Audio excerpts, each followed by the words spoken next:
Sound on. Screen looks good. Let's do it. Whoa. I had to think. There it goes.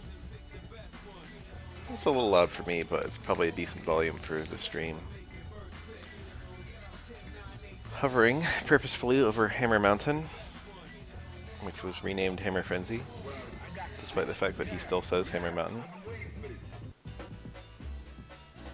Nice standoff. One of my favorite matchups. Axe is usually pretty entertaining to watch, despite his relatively simplistic kit. He's one of those characters where to actually use his tools well is quite complicated, even though the tools themselves are simple. A little bit like Guile. Like Guile in that way only. Ooh, that was a cancel? That was a low short cancel into SPD. I can only imagine that was an accident. Or a negative edge. It might have been a failed low short clap, and he got the ultra throw. He got the negative edge from the low short. Ooh. Sometimes that works. Alex's overhead is actually super good. The range is nice, the damage is nice, the dizzy output is nice. It's also decently fast, or I don't know. It doesn't look that fast, but I often struggle to react to it. Ugh, what a terrible response. Honestly, command grabs are pretty strong in this engine. But there aren't that many of them. Alex's is okay, Hugo's is quite good, Makoto's is extremely good. And then you got like the twins as well, I guess. Maybe some other one I'm forgetting. That would have dizzied on hit, I think. Ooh, that's nice. EX Chop as a poke is quite strong. EX Chop is one of those tools. It's good at all levels of play. Hi, yes, it's the third one. Ooh, nice confirm. EX Chop is good at all levels of play, but at the absolute highest level, it is possible to react to EX Chop with a red parry. Particularly strings into EX Chop. Raw EX Chop sounds restrictively difficult. If you can red parry the second hit of EX Chop, you can really fuck Alex up. I cannot do that. I can red parry the second hit of EX Tackle, and I'm not super reliable with that. It's quite rewarding though. Low risk, high reward. Nice! I hate when I'm doing Tengu Stone Pressure and my opponent hits me with the old low short, low forward pseudo combo. Happy to see it work on Yun as well. Low short's actually doing some work here. It's a big light normal, honestly. It's quite a good normal as they go. Hugo's got some of the worst normals in the game, but he's also got some of the best ones. Oh, nice TC. Nice! That was a good dive kick. He should have confirmed it. He actually got the dive kick into stand short.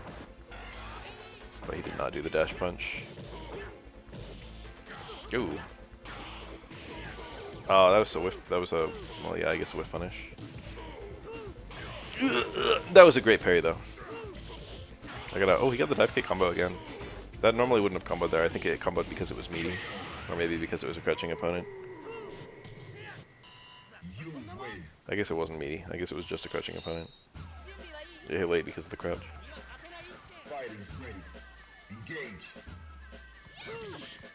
That was a bad looking dive kick. It was minus, but he just jumped anyway. Hard to do anything about that. Nice catch. Of course she was parrying on the way down. That close medium kick probably was intended to be a close medium kick, but it came out the wrong way. It's possible he wanted a command grab. Oh, that was nice. Close medium kick does not super cancel, by the way. That was a close medium kick, super jump cancel super, which is Yun's absolute strongest starter for getting G combos, I believe. I guess palm into activate is probably his absolute strongest. But close medium kick super is also extremely good. It might be stronger just because it throws the opponent higher. That was a nice catch, nice reaction. Oh! Of all the things Chun-Li can do, that is one of them. Kazanshu. Kinda risky. Didn't kill her. Yun's burst damage is not that good. His neutral is extremely good. His meter build is crazy. His super is extremely good. But his burst damage is not crazy. Maybe he can get like a super combo if he gets like a close medium kick super activate like we saw that one time. That's good burst damage, but that's like it. Usually when you do something really unsafe against Yun, you just eat like a button into a dash punch, and that's not too bad really. So Yun, while he's an extremely strong character, he's not, like, you know... It's not like every part of him is broken. Nice, confirm. This should kill, I think. Love that. Walk in, crouch, medium punch, up kicks.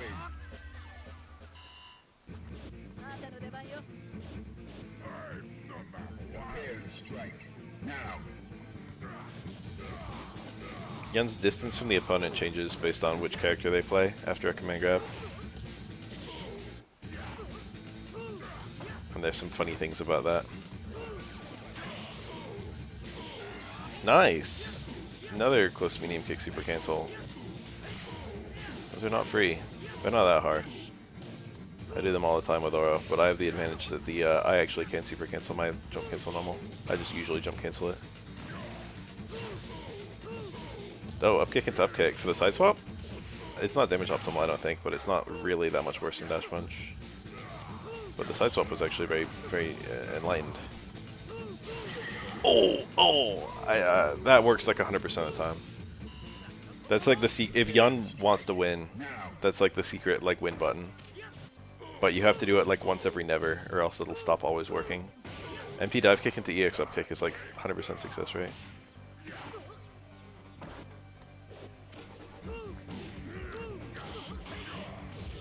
Wow, that was very brave and very beautiful. If that was low short, he wouldn't have even gotten anything there. He predicted low medium kick, he parried it, and rather than just doing some normal thing like low medium kick into dash punch, he actually like used the frame advantage to walk in and get TC to get the Gene Gene. That was really smart and took a lot of balls. It is honestly very hard to take that two in the bush kind of scenario. Sincerely. Maybe it's just me, but I've been playing this game for like 15 years, and honestly, like, it's very easy to just do like, oh, nice, nice, nice. Interesting activation route. It's easy to just take the guaranteed damage. And the thing is, the TC was also guaranteed there, but it's easy to not do that when you've got something very simple that you can do that's weaker. That was good. Well, he hit the motion in the low short and was able to buffer it for the catching the dive punch. Dive kick. Don't know why I said dive punch. That was really nice. SA1, Hugo SA1 is a huge problem for the twins. It's really hard to play in a way that you're never vulnerable to that. If it's a good Hugo.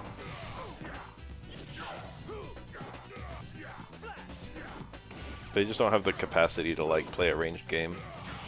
And they're fine against Hugo in an up-close game, but they're not like crazy dominant against him.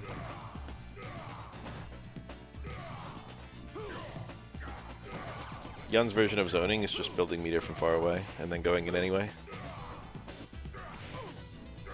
Jump Fierce is a good one. Oh, that really is a punish? Looked like one. Alex is minus after the slash elbows, but I didn't think he would be in SPD range. The pushback on those is pretty decent. That's crazy. Are you ready? Go.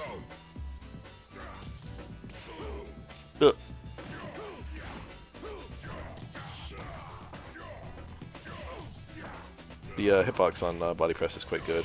It's very easy to hit the hitboxes. Okay. Look at all the pushback after after Alex lands a command grab. Oh, just jabbed again. I think you can chain out of normals that are parried. Like normals that are parried, but it's not as fast as just chaining them normally. Because there is extra frame advantage generated on a parry, I think. This is very hard for Alex to win at this point. It's not impossible, he's got super. But even if he landed super, it wouldn't kill. You win. Now. Fighters ready. Engage. One of Hugo's problem matchups. If he parried that, that would be pretty nice. Go though. Oh, that time he was expecting exactly the same thing. He expected the uppercut, but this time it was Crouch Fierce. Oh, it's so hard to jump in on Dudley. His anti-air mix-up is very good. Most of the anti-airs aren't super crazy, but there's so many of them, and they have like different parry timings, or like you could even have you parrying the other direction. There's a lot of nonsense tied to it. This is a really bad matchup.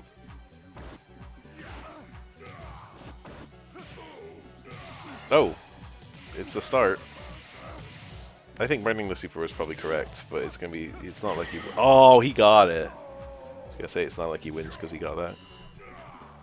In the end, he did get it. That was a big game bit, but it paid off. It felt like Hugo really lost that round, but then he won it.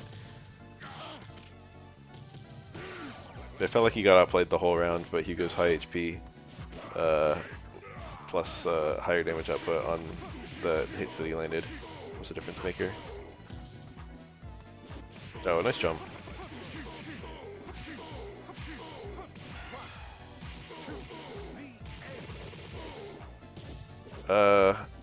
It sounds like you only made one.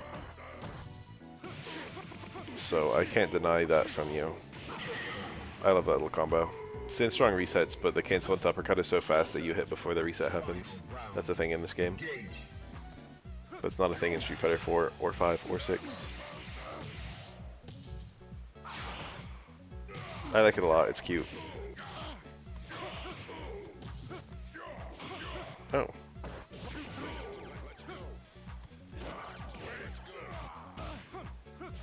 You know, technically speaking, when you say I made... If you make 2 sandwiches, you can say I made a sandwich and it will be accurate, even though you made 2. Oh, yep. That's 3 parries. It's kind of tricky. A lot of people don't really get subjected to it very often. They're not hard parries, but it is 3 of them, and a lot of people would do 1 or 2. Are you ready? Go. Very rarely do Hugo's pull out the EX clap. In Street Fighter 4 it's really good. In this game it's situational.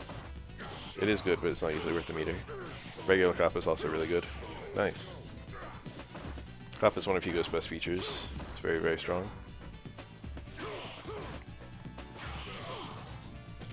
Nice, nice, nice. Give me ein clap, papa. Jump fierce, beating the shoot down back, or the knee. The knee move that I always forget the name of. I know all of Alex's other moves, but not the knee move. We got the spiral DDT. We got the power bomb. We got the flash chop. We got the slash elbow. We got the air stampede. And then we got the mysterious knee move. Nice catch. That shoot down backpacker. Oh, the clap was too early. Perhaps deliberately. That's an annoying thing Hugo can do. It's even stronger in 4 than it is in this game. Hugo can whiff a clap on your meaty, and then just SPD you. And the recovery of clap is so short that like you try and parry the clap or whatever, and then you just get SPD'd because the clap doesn't hit. Yeah, that was smart. You have very little time to parry that post freeze. It also catches jump and stuff like that. Sean. Yes, you can dodge it in some easy way. You can crouch it. It's crouchable. It's very easy to dodge it incidentally. Like, if you ever play an Alex player who uses it a lot, you won't even be expecting it and you'll still dodge it. So it's usually bad. It's not utterly worthless, but generally the things it beats, Alex has other better ways of beating them. But like, for example, DDT can beat a high or even a low parry. It's unparryable, and for a low parry you just tap down so you stand into the DDT.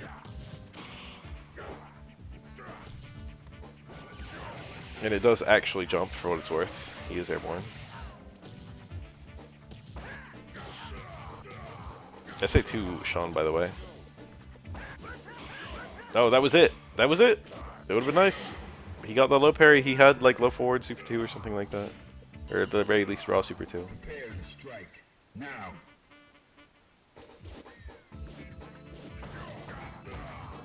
Super 2 has probably the best after a parry of Sean's supers. Technically speaking, SA3 does more damage and also works after more different kinds of parries.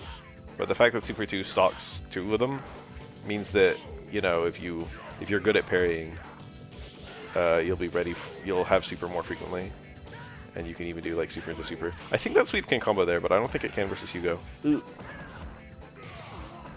What the fuck was that? Clap into towards spheres? Curse. Yeah, it's like that, but it's very, the range really sucks. Ooh, EXDP actually is invincible if I recall. The roll, meaty roll. Oh, he won though.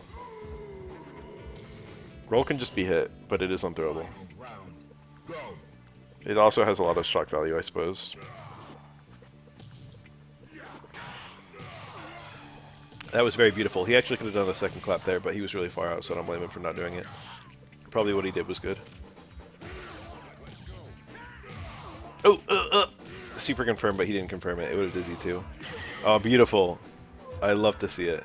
Do another one. Who doesn't corpse struggle? NPC behavior. I think any Hugo player is doing a jab or a strong there. Except this guy.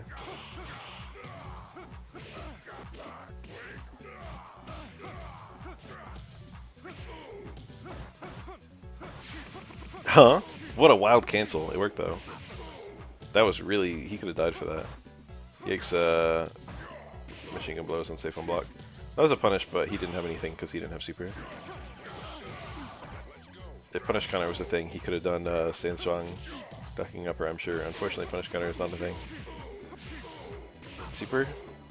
I wouldn't have killed. Spending it was probably technically bad. Scary. Very scary. Dudley's a scary character. Parry manage on block from the jump in enabled him to get a mix-up, which in this case was a low. Dudley's low overhead mix-up is the best in that game. Crash Fierce just got beat. I got hit on the ground too.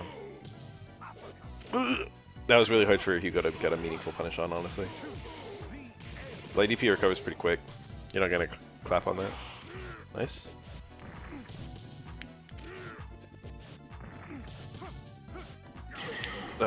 You guys should have heard that. Big old sneeze. Final round. Now. Stand strong.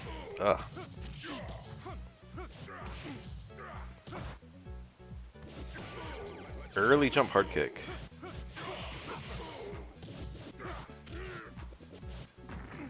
I do that too with Oro. Not with hard kick though. I do it with medium kick. Oh, super confirm. This should just kill with super, yeah. I don't know if super punishes the light one, but it punishes all the other ones, and you can react to the light one anyway. 2 Hugos. Sometimes Hugos run SA1 in this matchup. Oh my god, it's an SA2. Generally, I think SA3 is considered strong here. And neither of them are running it. Hugo really is a character with 3 good supers. SA2 is not that bad. The setups are a little bit more restrictive than the other ones. But not horrible. And it does have some neutral use.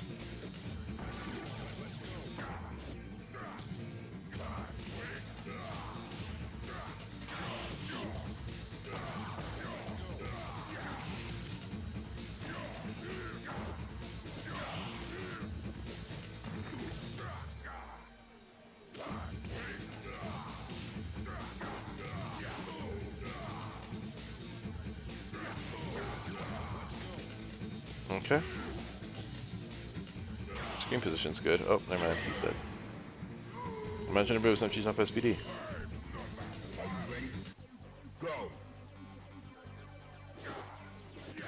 Ooh, nice whiff punish. Can you say nice whiff punish when it's towards spheres?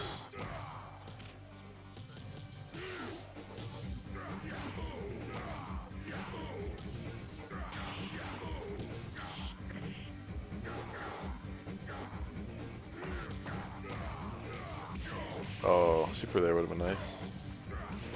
What is this? Gorilla neutral right here. Of course a Hugo would know.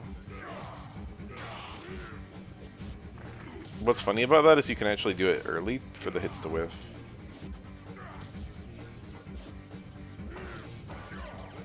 I very much like the black and white Hugo right now. Yeah. It's really easy to play this matchup in such a way that, you know, you're not really in danger of the opponent really getting close to you. Okay, just straight into it. From that range, it was probably optimal.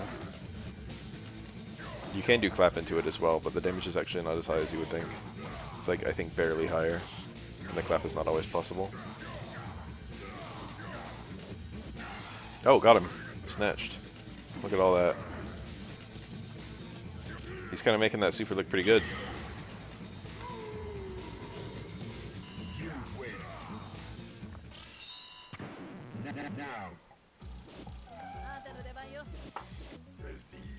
But Super 3 gives you a combo from any clap, and Super 1 gives you an unblockable super. So, you know, those both have a lot of value. Unblockable one-frame super. What a whiff punish. Dudley's nasty because he can do that. It feels really grimy when you're playing a Dudley. Oh, it fell out though. That's really hard to pick up properly. It's very spacing and timing dependent. Nice. But yeah, you can get EX uppercut, late hit into button into regular uppercut. It's really cool looking. It's very ambitious to do what he tried to do, but he got it in the end. Short-swing glove feels so nasty that he has that. Dudley has so many tools. Nice.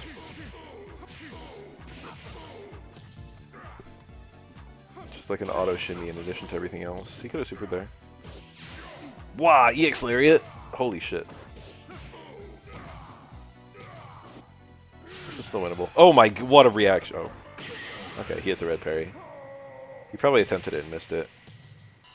Yeah. But it's not easy. It's 2 frames.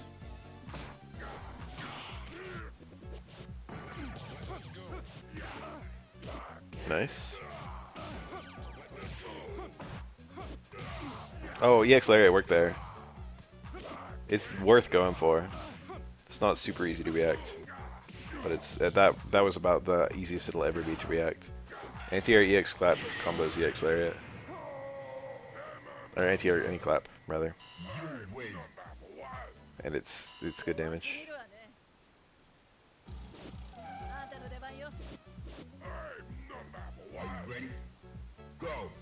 It's generally considered worth unless you're picking SA1, because then you lose your super, and even then they'll often do it by being Hugo players. Shoot down, or shoot down backbreaker got beat by Jump. Down fierce. The hitbox on that is pretty good. The level of commitment is insane. It's also very slow. Okay, short swing blow got beat. Kind of. Only 4 hits. What's it Dudley do? We'll never know. Round start Lariat. Holy shit. Regular non-EX Lariat is really bad. That was probably the light one, which Dudley probably doesn't punish super easily. Well, he punishes it well with super, I think. It depends on the range at which he blocks it. Regular Lariat as a punish was kind of cool. Is that a combo? Did you get it? I think it was crushing Dudley. 3-hit combo? Yeah. I think heavy just combos to light in general. And then if you have crouching opponents, you can do like longer clap combos. And the clap combos themselves are easier. Urian.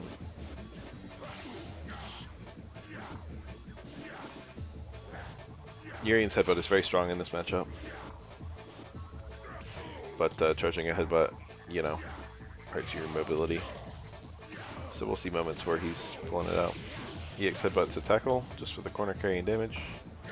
Not a bad route. Your meter is very precious as a Urian player, but that's not a bad way to spend it.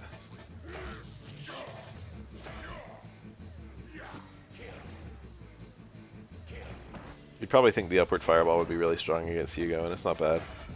But the angle is not as good as, you know, you would want.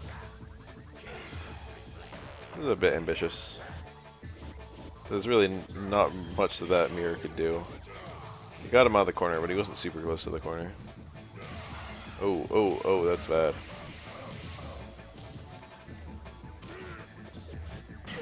If you want a cool gamer fact, these characters have the highest health in the game. Unbuffed, that is. You can go past both of them. Technically speaking, I believe Gil has more than Urian, and maybe more than Hugo? I don't remember if he has more than Hugo.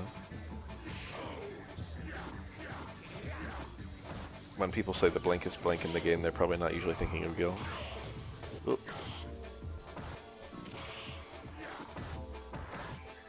Catch Fierce. Hugo can probably super that on block, I don't know though. It's unsafe, but different characters have to do different things because the pushback is quite high. I don't love that mirror.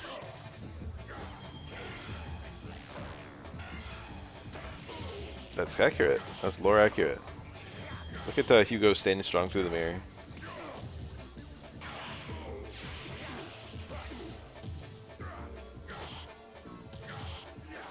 Very, very critical. Nice. Matchup knowledge, just to know what buttons can poke through a mirror. You gotta learn that to play this matchup well. Now. Aura's a bit spoiled for choice, he's got stuff always to poke through it. Stand jab. That move is like... Far jab is like plus 4 on block or something, or plus 7 on block. It's like quite plus. And characters, most characters can... I shouldn't say most, many characters can duck it. I don't know how many. But if you can't duck it, the plus frames are actually super annoying. Nice. I don't... That really worked? I thought four reps would be too much and she'd be punishable. I was about to say, like, she's gonna have to cut it short. She did do a very low super. But I thought she'd have to cut it short or else she'd be unsafe. Because that can be unsafe on a hit. But Hugo did what was... It wasn't a reversal, but he did do a very quick SPD. And she was able to get out of the way. Nice. The invincibility on that is pretty short. I've seen him lose to air normals out of it. So you have to do it very late. In this matchup, Ibuki can do EXDP and combo out of it. She can only do that in like 3 matchups. Or 2. It's like this one plus Urian, maybe one more somewhere. It's kind of cute. EXDP towards Fierce, rather Fierce towards forward, or TC. No, it's jab towards Fierce, I think, that works.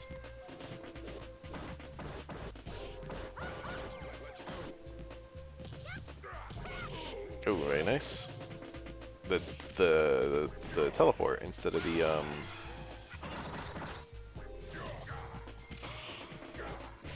uppercut. You can see how annoying that is. Just taking some chip. Ibuki generally gets more meter than opportunities. Oh, he probably parried twice or parried into blocking or something. Ibuki has air TCs to skills comfortably. So sometimes you have to go for double air parry, anti-air parry. You win. Now. Fighters ready. Engage. 11 wins. This must be YSB. Shoot down backbreaker. You can tell by the dust that appeared around his body. It just got stuffed by the air normals. It can be really good based on the angle. He pressed. You know, as Genijin combos go, that wasn't too bad. For Hugo. Hi. Nice. The super jump canceled to get out of the way of the grab. That's cute. Oh, that's about the worst thing that can happen to Yun here. Okay, I guess getting supered was. Oof. That was about the worst thing that could happen to Hugo. That was bold. No, reversal super is invincible. So it will work in scenarios where SPD won't. Hi.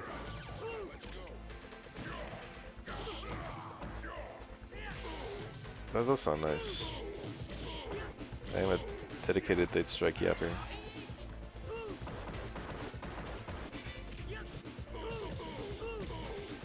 Up kick into up kick. Cute. Oh. This is an oppressive looking Yun. He's dead if Yun does this right, which he immediately didn't. You will return SF6. It's possible. You win. I personally would like him. I would say, of all the grapplers, he probably has the best shot. Prepare to strike. I think he's got a better shot than Sodom. He's definitely got a better shot than the likes of Armika. He's 100% got a better shot than T-Hawk since Lily is occupying the T-Hawk slot. I can't think of any grappler who's got a better chance than him. Abigail's a maybe. I think it's more likely they would add Hugo than Abigail, but Abigail could come back. Hakan. I forgot about Hakan. I can see Hakan never coming back ever.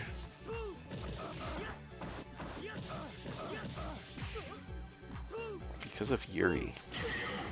I didn't consider that. Oh yes, a playable Nadeshko. Go for it.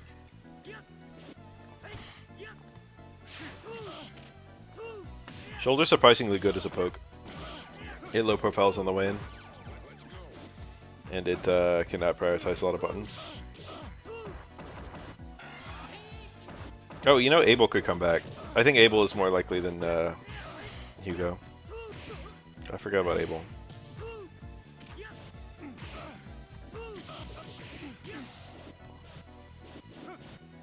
When I think about the grapplers that people would like to come back, Hugo's definitely up there, but Abel's probably higher. And I'm sure people are like, it's Abel's turn or some nonsense. You win.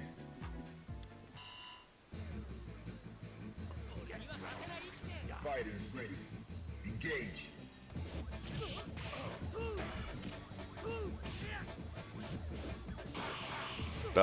Very nice.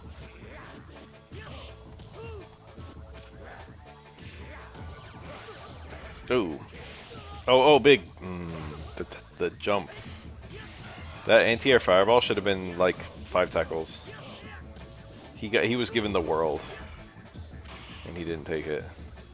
That's like the best thing that can happen to you as a Urian player. That was a failed EX mirror, I think. EX mirror would have killed him, but he got EX fireball.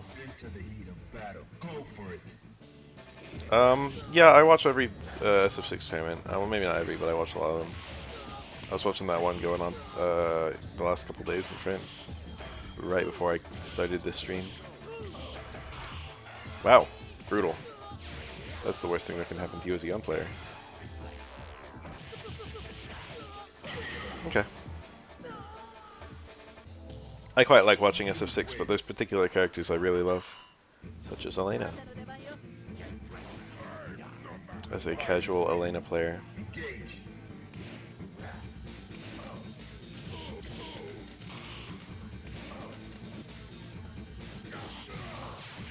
Nice! That was the anti-air clap into EX Lariat.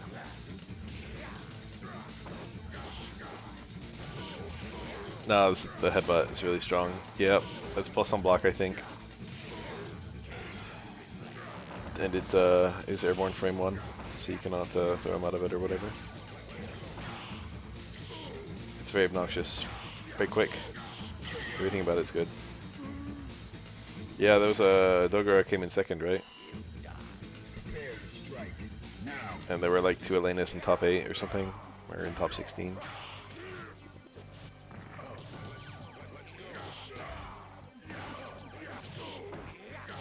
Winners top 8, 0 games played? What the fuck? Was it just like buys? And then, or buys and then a buy and then people not showing up or something? The only thing I've ever heard about Net Impact is that it's extremely jank, and that is cathartic to some people. Because jank fighting games have gone kind of out by the wayside. Look at the fucking scaling on that combo.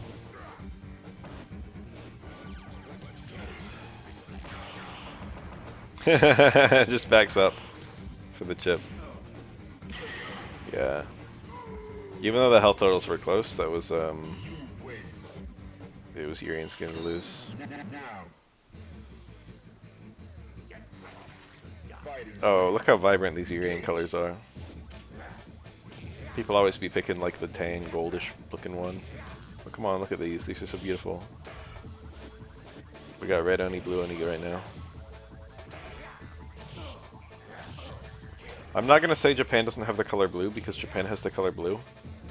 But I find often with the word owl, they do like a color like this. Owie. Japan use the same word for blue and for green. They do have their own word for green, but the word for blue can also be used for various colors of green.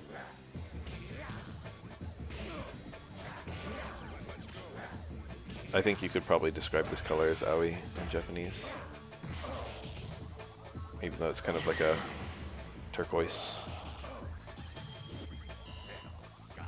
prepare to strike. Now. And I wonder if what the perception is based on, like, you know, what they have over there. Oh, Oni is very purple. I don't remember all my Japanese color names. Murasaki is purple, I think. I think there was a question about that in one of the SBSs for One Piece. Someone like asked why Fujitora's name is what it is. You win. Because they do not use the word for purple in his name. Instead they use the word for wisteria, or whatever. It's a tree with purple leaves. Something like that. I don't remember what Oda's response was. God, I love One Piece. God, I love Fujitora. I'm up to date on One Piece, and I've been casually watching One Piece. And it's my first time watching the anime, but I don't want to watch the... I like tried to watch the normal anime, and it's so fucking boring. Because of the terrible, terrible pacing. But One Piece really fixes it and makes it much more palatable. Ready? Go. One Piece just makes it... it recuts the episodes to match the manga.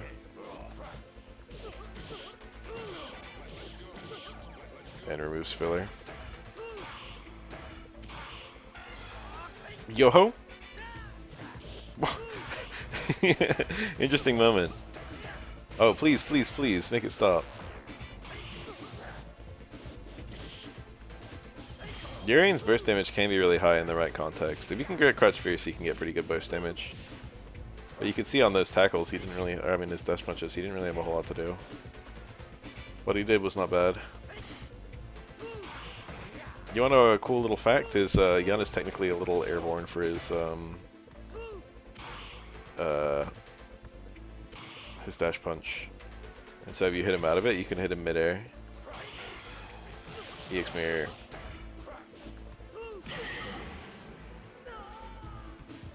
That includes if you parry it and hit him too quick. You can wait a little nanosecond and he'll land. It's not a big deal. And there's a really funny thing in the Oro matchup because of that. If Oro parries the early frames of his dash punch and then does chicken combo, it actually works properly. Nice dash through.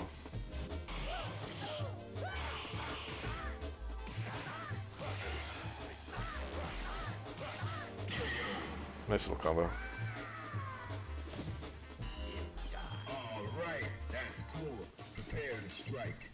Now. It's probably being swept during the dash. What the fuck was that? It was probably a special property they gave that move to be like a forward dash. I don't remember the last time I've seen that. I rarely touch Oro sweep, so I don't really interact with the sweep dash mechanic. EX mirror is a defensive option. It's very good. Low jab into super cane combo. I think it didn't work there because it was a range issue. Because his timing looked good. It's still winnable. Oh, now it's over. Right? Can he kill? I'm sure he can kill, right? It's not that much health. He didn't taunt. This probably still kills though. I thought anyone taunts there. That was wild to not taunt there. Final round. Go for it. Ugh. That was a failed light tackle, I believe. He did a random low short, and light tackle was very good there, but he didn't have charge, I guess. That back fierce is a huge threat whenever Urian's in the corner. Oh, they would have comboed. He can parry here. Parry, I don't think he can do anything. He might be able to parry into low short, low forward. Okay, that was extremely whack. It was just not a good jump. Dizzy's a huge threat. Mirror's a huge threat. Knee drop might have been unblockable there. Wasn't it? I'm not sure. I'm not a Urian player. But I think cornered Necro you can just... okay, did he have double super? I think he had double super. That was a crazy mix-up right there, right at the end. I know it just looked like low short, and it was just low short. But the thing is, it was a very delayed low short, and it could have been an instant low short, and it could have been immediate electricity, and it could have been low short electricity. And you just didn't know what he was going to do. Find a new rival. Welcome to the world. The parry there was crazy hard to do for Urian.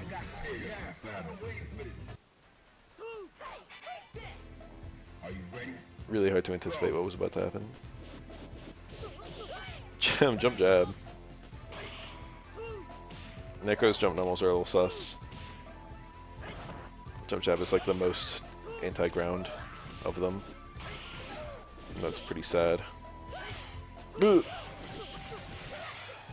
Dizzy. Cute. This should kill pretty comfortably. Nice combo. Prepare to strike. Now. Wow, round start. No respect. Could have been worse. To lose only like a sixth of your health from a Gane combo. Oh, that was a super confirm. He didn't see it. Or maybe he thought it hit midair or something. Oh, that was guaranteed for the Yun. What are these forward dashes? Parry attempts? That was ambitious. But it was grim. He had to do something crazy with that kind of health deficit.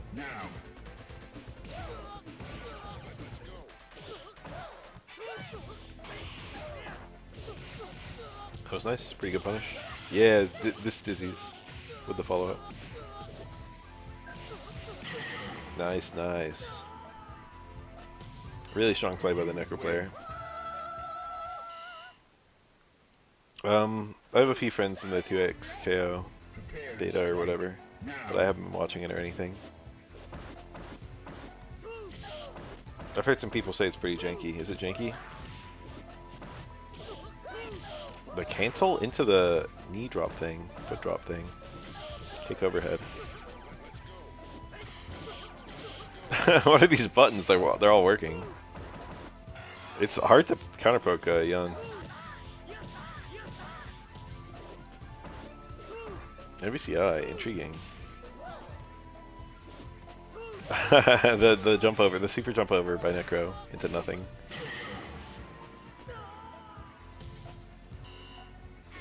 Fighters ready. Engage.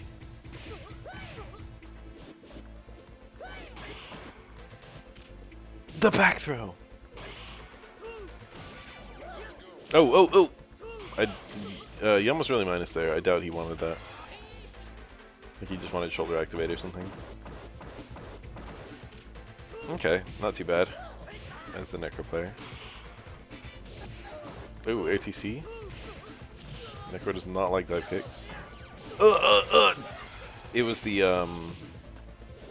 light spin hook. You get the launch there, and it still gets decent damage in SA1, but the damage in SA3 is pretty bad. One of the big weapons SA1 actually has over SA3. A lot of people these days just pick SA3, and it's usually better. But one thing that's kind of interesting is that SA1 gets a lot more damage after light hook, and light hook is plus. You can just react to any time it works and do super cancel. SA1 is honestly not bad at all. It's slept on these days. It's better than its representation suggests. Wow. Good shit. Prepare to strike. Now.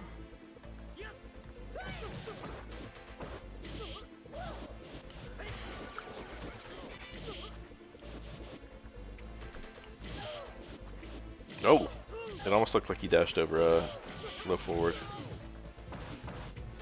That's just a range thing, I think. Oh, the parry until back short into nothing. Nice, this dizzies.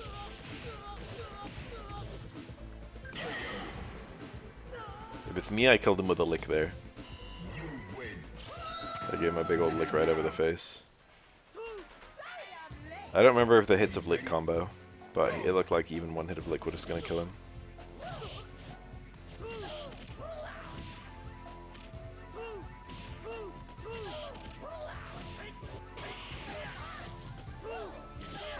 No. That dizzy bar, huge threat. Yep, that would have dizzied if it hit.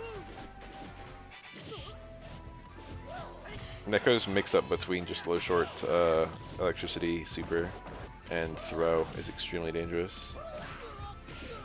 His dizzy output on throw is quite strong because of the juggle. Are you ready? Go. The two hits of Ken's taunt don't combo to each other. Ooh, look at that. I feel like Yun might be able to dash punch that at all ranges. I might be high, I might be smoking something. I think that move was probably really bad against Yun.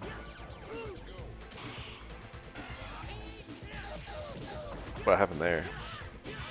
I don't know what Necro was anticipating, but it wasn't that.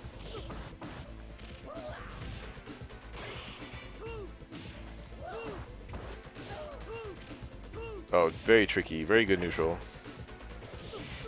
Oh, oh. It was first hit only, though. Went for it. Crouch Fierce? An unseen Necro normal. Only ever done on accident. Probably a failed super? I don't know. I don't know what he wanted there. Super would have been a reasonable thing to do. But it also, like, it's such a weird situation. It could have been he was trying to do, like, walk in into down back Fierce or something. It could have been that he wanted a spin hook, but probably not a heavy spin hook. That's a really weird normal. You don't see it very often at all. The rounds where Necros wins, he's really dominant. Oh, I shouldn't have said that. I was gonna get owned. Yeah, very difficult. You win.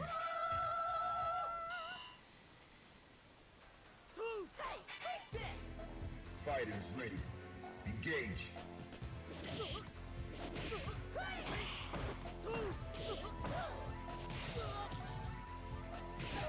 That looks strong.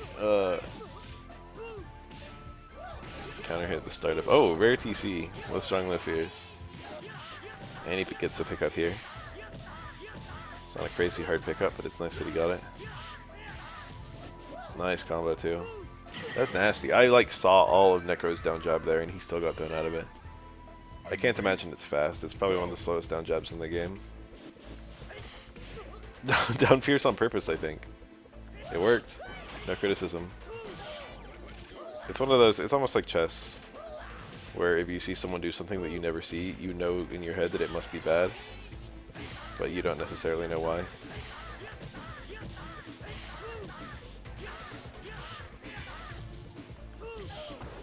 I don't know why down fierce is bad. It looks slow, I guess. I don't know if the hitbox is really terrible or something. Probably it just has overlap with Necro's other better normals, and he would use it if he was missing other better normals. Prepare to strike. But that's just me taking a shot in the dark. Ying is generally pretty good here. It's better for Yun, but it's not like way better.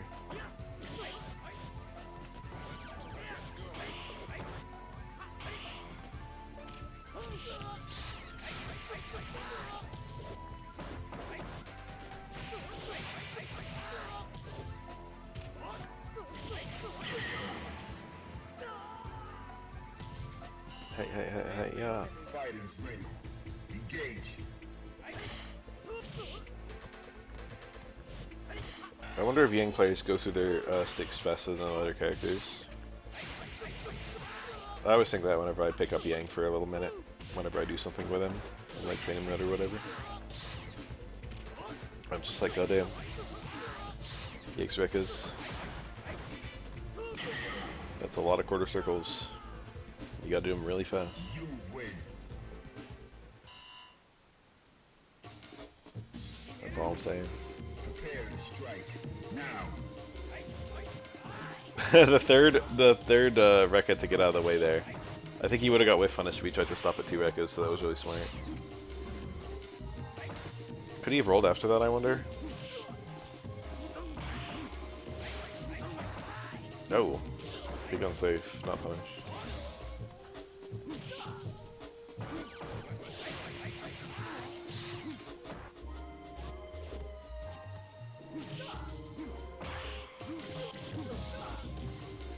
Medium tossed him into nothing. He could have juggled super there, I think. Medium DP works, but I don't know if it works versus twins. Wow, I see that. Anti-air super 2. You don't see that option very often from young players. It's generally regarded as kind of a wasted meter and also not even a crazy good success rate. So a lot can go wrong.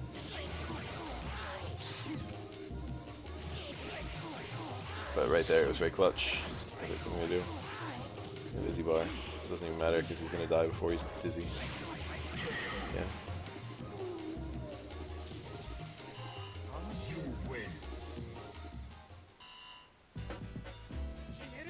Are you ready? Go. Ken has a threatening aura in this game. The way he's casually standing to the side and then turns to face you in his opening. He feels like a grizzled vet in the roster of newcomers. Ryu as well.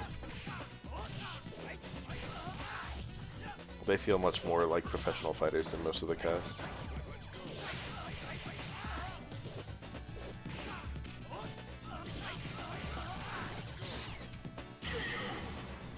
I think they were going for that in some of the other games, but I feel it more strongly in this one, oddly enough. Ken's casual indifference just exudes confidence, you know?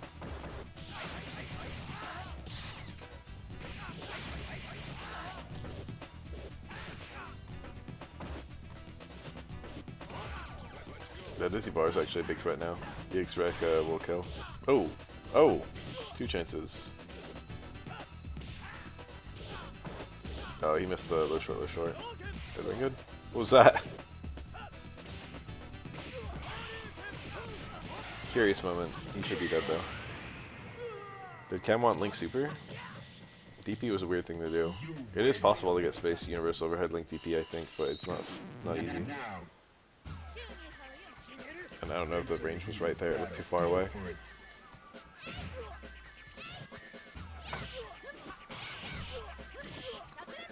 Chun-Li's the best character in the game, but Yang is actually pretty decently strong here. He's got some very tricky stuff. He can play neutral with her. And he also has a very nice command grab mix-up. It's not horrible, that's all I'm saying.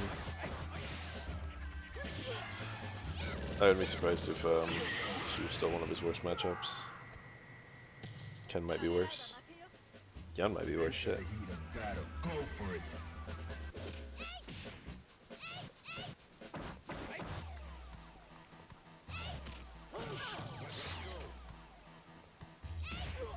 Very evasive.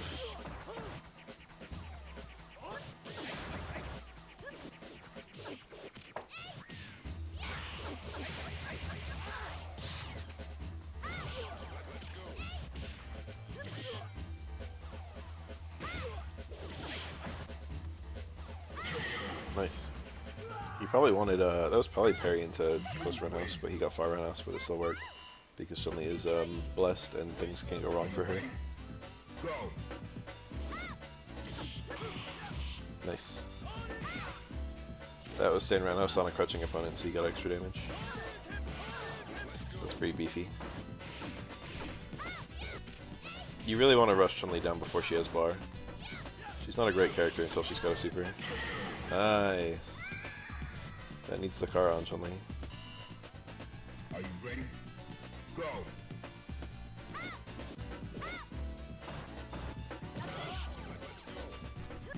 Nice legs, by the way.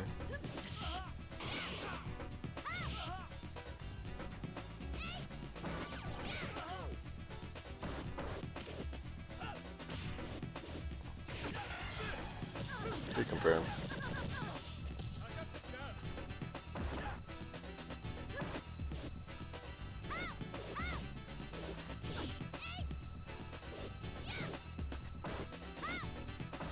Towards roundhouse overhead. Nice! Nice! Nice! Oh, it was so beautiful. I wonder how much damage he actually gets doing EXDP there instead of another light one. It's probably barely higher. I bet the damage is super similar. Dash in into DP, round start versus Necro. That's mean. Bully Ken. God, I'd be mentally cracked at this point if I was the Necro player. I already have a pretty hard time escaping the corner versus Ken, and I play the character who's arguably the most nimble in the game. I can't think of a character more mobile than Oro.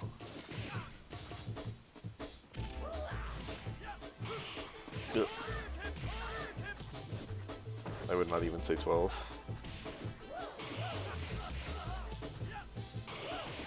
Oh, it was nice. He could have supered there, actually. Oh, baby, it's 2:30. You guys are going to hear me open my packs live. I've already gotten everything I need from Secluded Springs, so I'm not even opening it anymore. I got the 3-star just recently, a couple days ago. Maybe? No, not really. Twins are reasonably nimble. I've been opening Palkia packs praying for a 2-star Cyrus. I have a shiny Greninja, only one though. I also have 2 shiny Froakies and a shiny Frogadier. If I could get that second shiny Greninja, it sure would be sick. Ooh, it's a pretty good pack. I got a 1-star and a 3-diamond. A 3-diamond was Regigigas. Motherfucker! The 1-star was Carnivine. I literally did a trade for that today. I feel pretty stupid.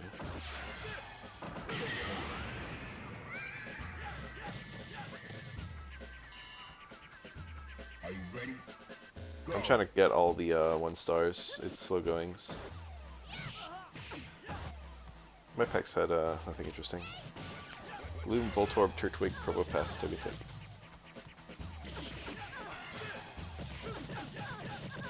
I don't even have that many pack points. 185. I need 1,250 to get a 2-star Cyrus.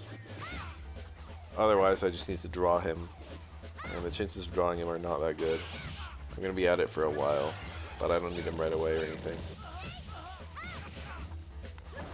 His pull rate is 0 points. Hold on. 0.166. So that's what, like, it's a little higher because it's got a 4-star version as well. We'll call it 0.2%, give or take. It's like 1 in 500 packs. Oof. I like ranked in its current state. A lot of people really hate the dominance of Suicune, but there are a lot of really good electric decks you can run versus that Suicune if you don't like it. And there's a lot of other like decks that are surprisingly meta. The decks that are the best are just the ones that are most consistent, obviously. And the ones that are most consistent are the ones with draw effects. The best draw effect in the game right now is currently probably the dogs. Might even be better than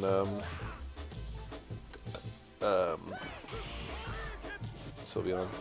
Although Sylveon can situationally be better.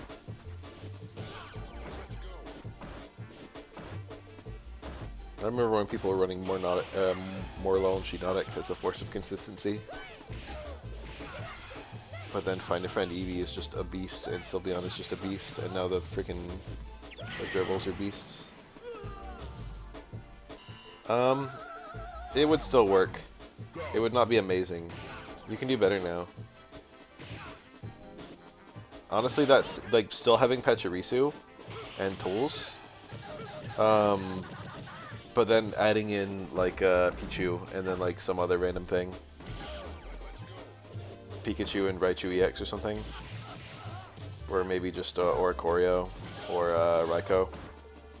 Like you can run like mostly trainers and then a couple random Pokemon.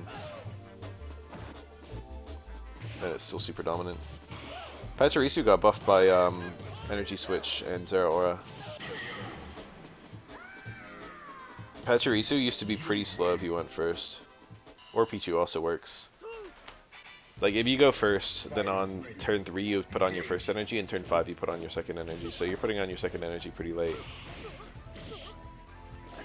But now, if you go first with Pachirisu, and you have either Pichu start, or Zeraora plus energy switch, you can get 2 energies onto Pachirisu on turn 3. And that is so much faster than getting it on turn 5. That same strategy works with Pikachu EX. And that's also better. It also got buffed. The damage output on those is a little suspect though. Like, Suicune has 140 health, and even if you're super effective, you're not one-shotting it. Nice. Granted, Suicune takes a little moment to get going too. It needs 2 energies to attack. And actually, it's not very good versus decks that only put 1 mon on the field. Because it doesn't do very much damage. Its damage caps out at 60 if you've only got 1 mon. But, you know, depending on how lucky they get with Greninja, that could be 80 or 100.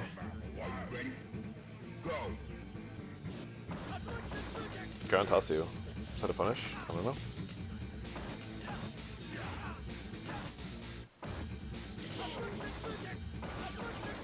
Oh, that looks quite safe and very obnoxious. The thing is, the red parry there is very low risk, high reward.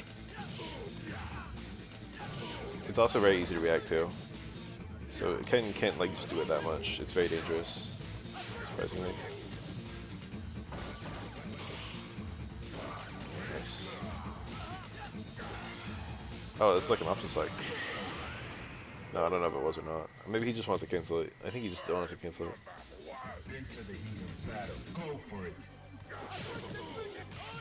Nice. I've lost against Miltank. It's quite decent, yeah. The Miltank I lost to was not 18 training. It was Miltank... I think it was Miltank Darkrai. Which is quite a good pair, actually. Miltank can be paired with anything because it's colorless. And it only needs a single energy, so you can easily build something up in the back. Miltank Darkrai is appealing because the 20 damage can really give you kill thresholds. Because the first Miltank hit is, what, like 10? And the next hit's 40, so you get 50 in the first 2 actions. That's not enough to kill almost anything, but it'll kill a lot of basics if you're doing the pot shot from Darkrai as well. That puts you at 70.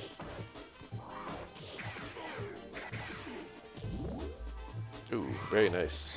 Using the anti-air axe as an opportunity to taunt. I don't care what anyone says. Tool's taunt is pretty good. That shit's annoying. I'm not great in the 12 matchup. These are actually probably the 2 characters I fight the worst. And I get a whole lot of experience versus them. And Oro actually beats both of them pretty hard, using relatively simple tactics, so I kind of didn't learn how to play the matchup properly. That's a real thing. You see it more in old games with worse balance. You won't learn a matchup properly if you don't have to. So then when you finally play against someone who knows how to deal with the simple stuff that you can just do that normally wins, it becomes difficult. Are you ready? Go. Oro versus Hugo is winning for Oro, but it is legitimately one of the most skill-based matchups in the entire game. Both characters have to do extremely difficult things.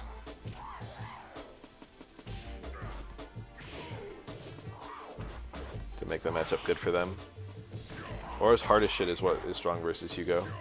And Hugo's hardest shit is what is strong versus Oro. It is like one of those matchups where truly the better player is coming out ahead.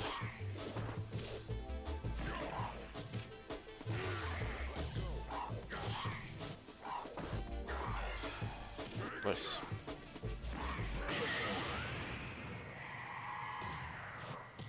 You win. I can definitely see Hugo SA2 actually being a good super in this matchup. Not so much here. Go for it.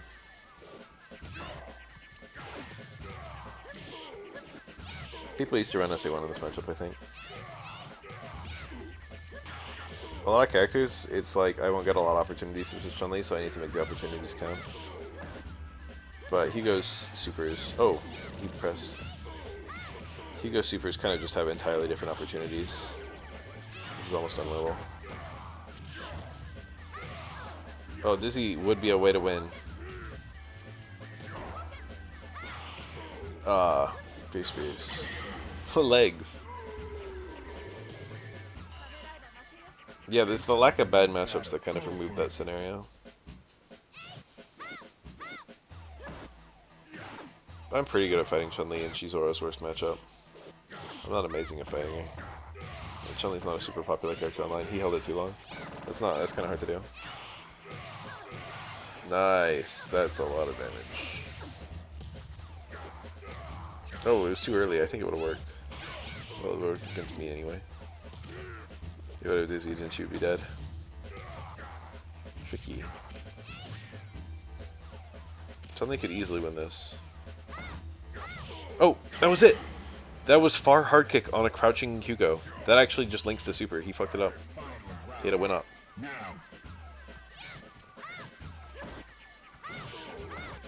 That's like a weird confirm that Chun-Li has in this matchup. Far hard kick on crouching characters is a super confirm. And that scenario is not rare here.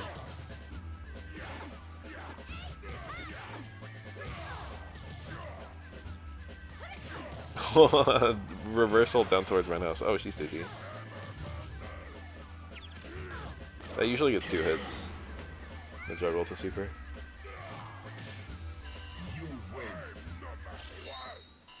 Unfortunately for Hugo in that context, it only needed 1.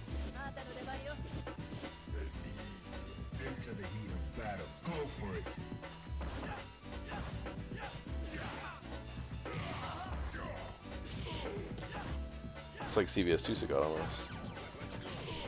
Show him with Crouch Fierce.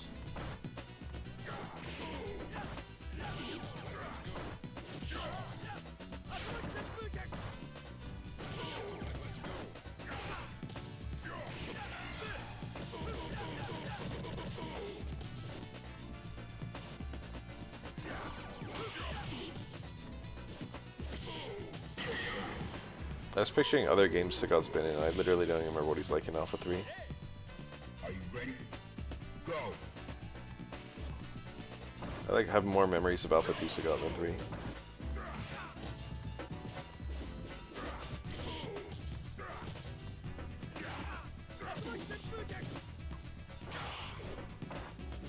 What an unusual way of playing.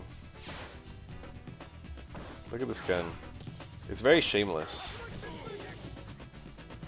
Normally you really don't want your opponent to know what you're about to do in this game. And so you don't see this level of kind of... I don't know whether to call it disrespectful play or what. But he's making his planes very known. But there's just enough mix-up in this. And then the fact that it's kind of just neutrally strong in general. That actually makes it really hard to do anything about.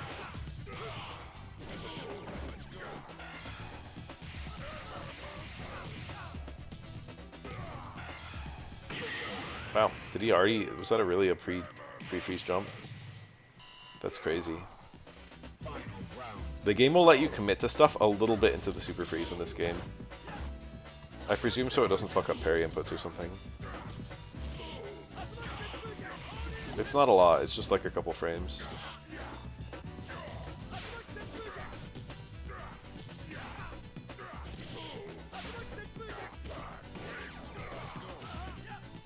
Right at the start of the super freeze. Like, you can press a button and it feels like the game, and they do a super and it feels like you pressed the button after the screen froze, but you still get the button. You win. Into the heat of battle. Go for it.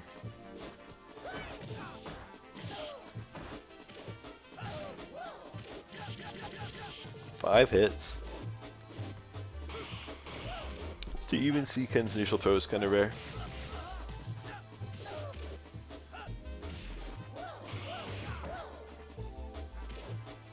It's one of the most iconic throws in Street Fighter 2. Mash throws really got done dirty in this game. The mechanics are just not very good.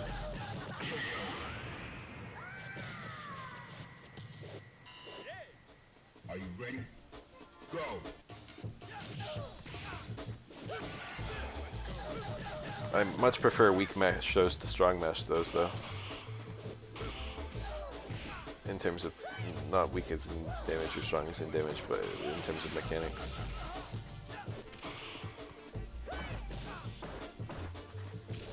Like, I don't want, like, Street Fighter 2 Balrog head, noogie throw. Or Dalsum noogie throw.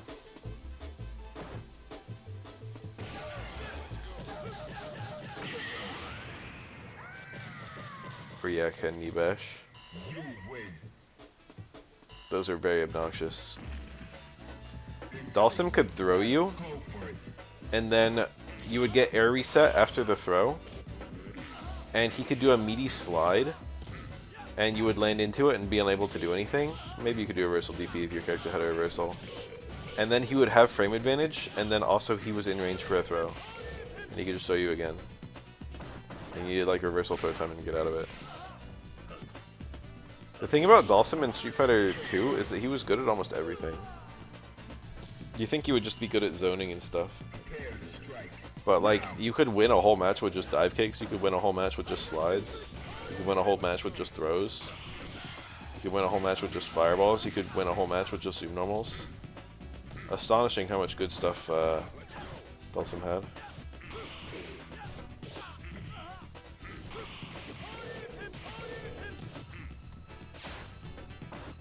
He wasn't a crazy popular character.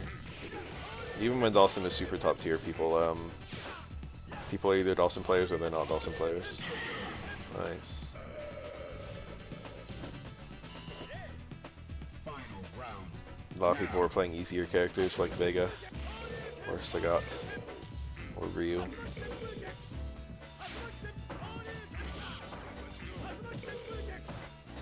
Street Fighter 2 is actually full of extremely difficult stuff. You wouldn't think so because it's so simple.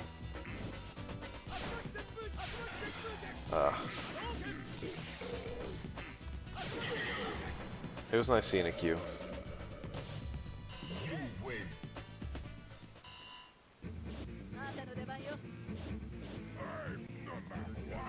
There's a very famous story of a few of the top tier Japanese players of SF2 coming over to the States.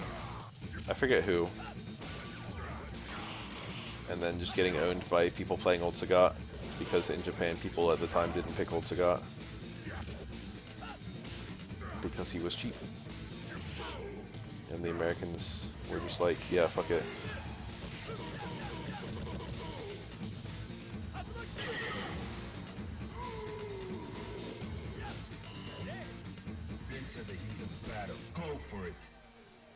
And then the Americans, apparently, so it goes, the Americans were better at fighting Old Sagat too, because, you know, people actually played him. Old Sagat's really nasty, but he's not the best character in Street Fighter 2. He's probably like the 4th best. After the likes of Vega and Sim and Balrog. Maybe Chun-Li or Ryu if you feel like it. If you're really daring DJ.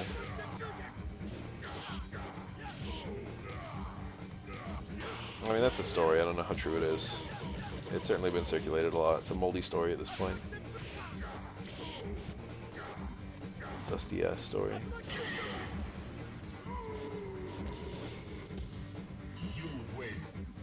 Oh, I didn't even think about Akuma. That's like a decent list. Some people will just chuck Chun-Li in there somewhere. It's generally regarded that Chun-Li's in there somewhere, but whether she's above or below Old Sagat, or even above or below Boxer, is debated.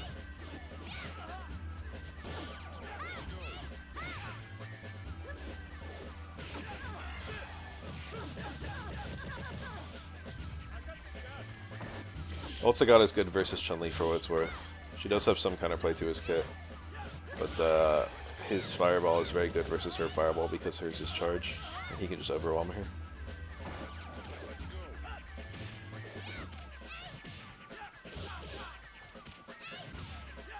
Notoriously, Chun-Li can land into a low fireball and block it right away, which most characters can't do, because she can stomp, and her stomp pulls her hitbox up, and so she lands on the same frame that like she can block. she never lands on the fireball. If she stomps. Kinda cute. Cute tech. One of the main problems people have with Old Sagat is that he takes otherwise okay characters like Ken and Chun-Li. I wouldn't call them otherwise okay, they're otherwise strong. And then just makes them bad because he can overpower their fireballs with his own.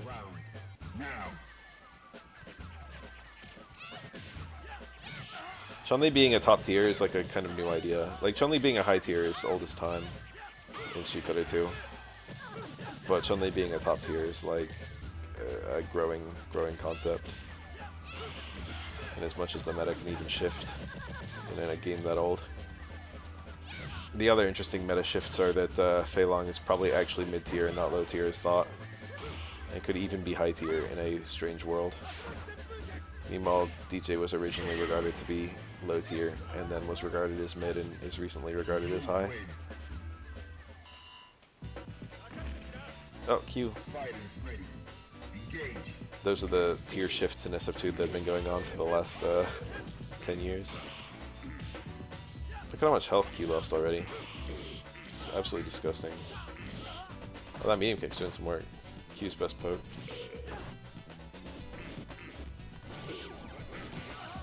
Oh, that was a super confirm. Q's successful dash punch can be confirmed. Oh! I don't know if you can rock confirm close medium kick. It obviously cancels, but I don't know if you can rock confirm it. Yeah, that's a really tricky mix-up situation for Q. Tall characters really hate that. I'm very blessed. My character is very short, and thus when Ken players do air tatsu against me and I'm on the ground, it usually just whiffs. Even though I'm standing, it whiffs. And when I'm crouching, it like always whiffs. That does not require a car on Q. Oh my god. This is so disgusting. If you get 1 or 2 hits of EX air tatsu, you can do double DP. If you get 3 hits, you light DP is JP3, and you get to 6, and you can do double DP. So Ken players have to, when they do air EX tatsu, they have to count their hits. If you do 3 or more, you want to do medium DP juggle, and if you do 2 or 1, you want to do light DP juggle. Wow. Wake up, look like OS parry into universal overhead or something. That's pretty funny.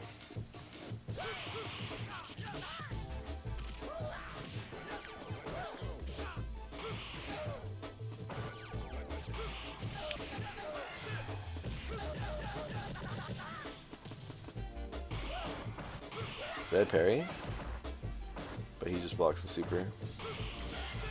Ken can probably Shippu punish the super, but Ken didn't have Shippu in that moment. I don't remember what the super is. It's like -7 or something, or -8 or -9. Somewhere in that territory. It does have pushback though.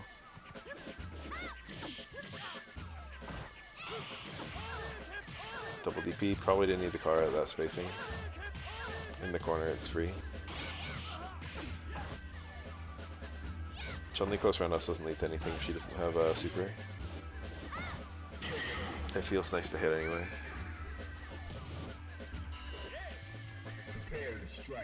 I remember when Ford Strike added EX Kikoken wall bounce. That shit was funny. Ironically, it's like exactly what Chun-Li needs, in as much as she needs anything. Chun-Li's got a super whack kit in this game.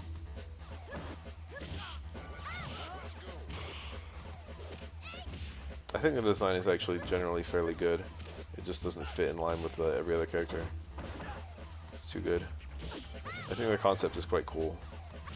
It's just the damage output is horrible. Yeah. Not only this has a tricky parry in the best of times, but the parries will be at different timings based on when Ken does it. How meaty it is, as it were. So it's just very likely you're gonna die.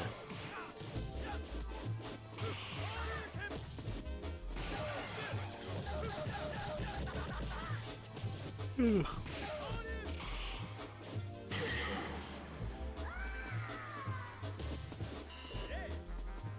ready? Go.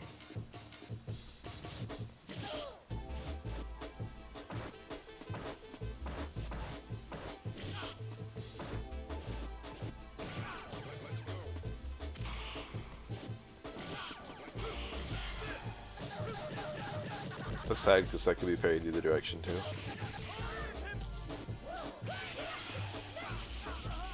Okay, there's a chance. Oh, nice confirm. Oh, he's dead. Ken's strong. Shipu is very powerful in terms of neutral, not in terms of damage. The damage is not amazing. New rival, welcome to the world of Street Fighter. Well, prepare for battle. That's one nice thing I will say about Shipu is it's not that strong. Engage. I like the idea behind Shipu as well. That's super. That's kind of weak, but it's kind of interesting because you can land in a lot of unusual scenarios with its extremely high speed and good range. But the game wasn't really designed around it.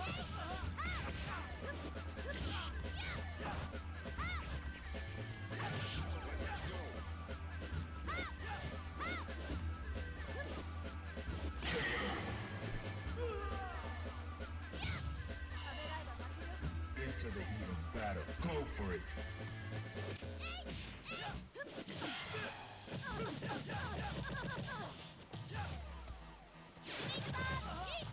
EX bird.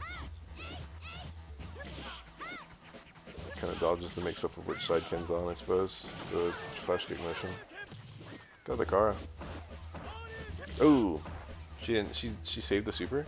Is that an accident? What the fuck was that? Failed Kara throw. Saving the super there was horrible. Spend it. Okay.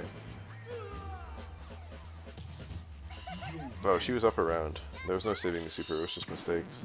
Now. Kara DP is off of low forward or low roundhouse. Low forward's whiff is slightly faster. Now.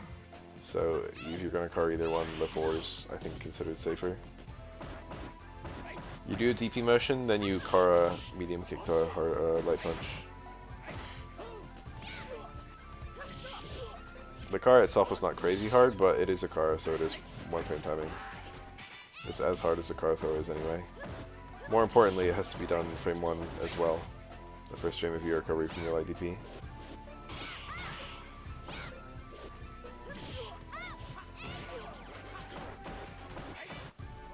Pianoing both. Smart.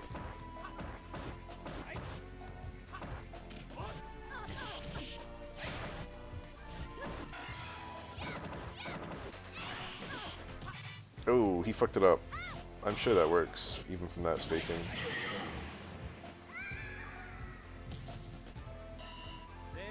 Prepare to strike. Now.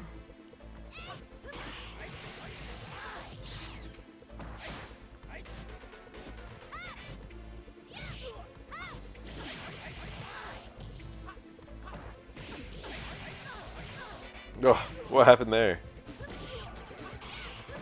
He missed a Rekka, and his timing for his 5th Rekka was like... came out as a 4th Rekka.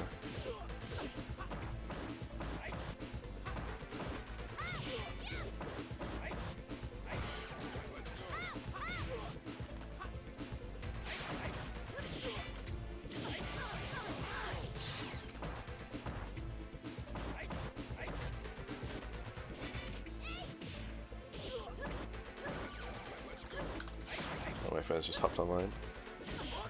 I said hello.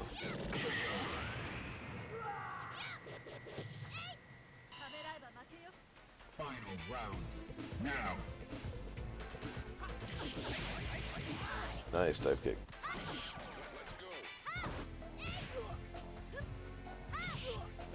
He tried to command grab her landing, but he was too far. Low forward beating Yang's overhead. Which is a hop kick, by the way. That was pretty nasty, I can't lie.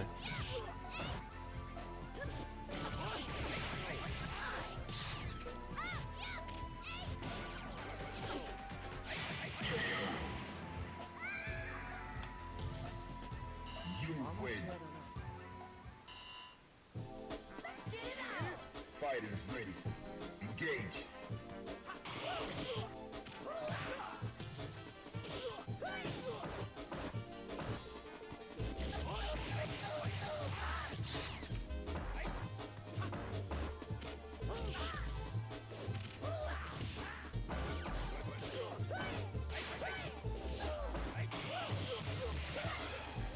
Just set my alarm while I was thinking about it.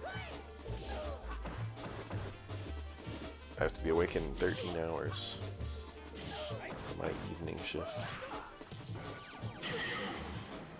I'm gonna wear my new shoes to work. Isn't that exciting? No one will notice because I got the same brand as my old shoes. And the same model. So they're just cleaner and newer. Maybe someone will look at me and say, damn, those are some fresh sneakers. I'm sure you guys have all heard my discrimination story. It's quite funny. To me. I was once subjected to discrimination. Only once. I got new shoes and they were New Balances. Now. And I mentioned that, or something. Someone else mentioned it to me. Engage. And then they were like, those are white person shoes. I was like, no. I'm a stereotype. Straight to HR. Psych, I did nothing, I laughed. They really are. They were correct. They are white person shoes.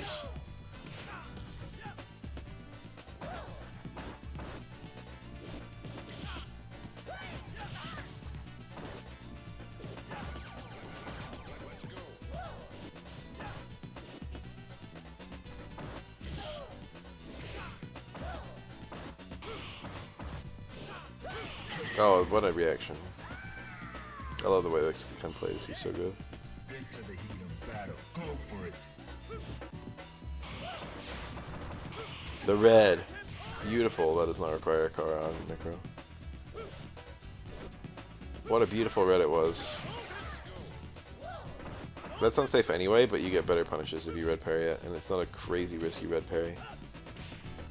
Necro can't super cancel it or anything, I don't think. And even if he could, he wouldn't. That was a attempted red parry into the super. But he got the towards hard kick, which is a pretty bad drop. As they go. Lived. You win. I have never once, like, even looked at someone else's shoes, I feel. Prepare to strike. Now. Yeah, he's a super good guy. But every time I like get new shoes or do something with my shoes or something like that, someone notices like the next day. Like, hey, new shoes. And I'm just like, what? Is this what like normal people think about? Am I so weird for not looking at other people's shoes?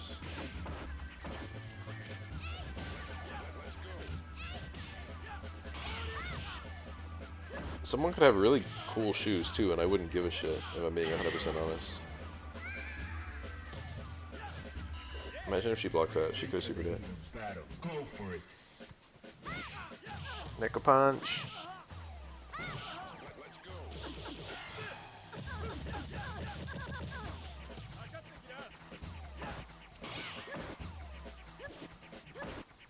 Like if someone's wearing a pretty necklace, and I see it and I'm like, I think it's like nice. I'm like, oh, that's a really pretty necklace. If someone's wearing like a nice watch, I see it. He went for the red parry on that. I'm like, oh, that's a nice watch. But if someone's wearing nice shoes, I don't even blink. Go for it. I'm just like, okay. Am I supposed to care about this? I don't.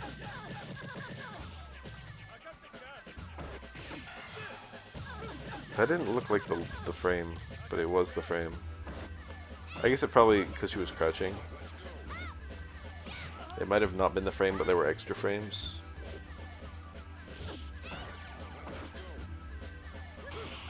Nice. That works even if she supers. That's very beautiful. If he did low forward, it would have potentially lost the Chun-Li super cancel. But if Chun-Li super cancel and he punishes with raw super, either he's invincible or he hasn't committed yet, and he can just block. That's very beautiful. That's cool little tech. But parry just punished with raw super. Feels weird calling that tech when you're just emitting like a normal that you would normally do. Hadouken. Prepare to strike. Now.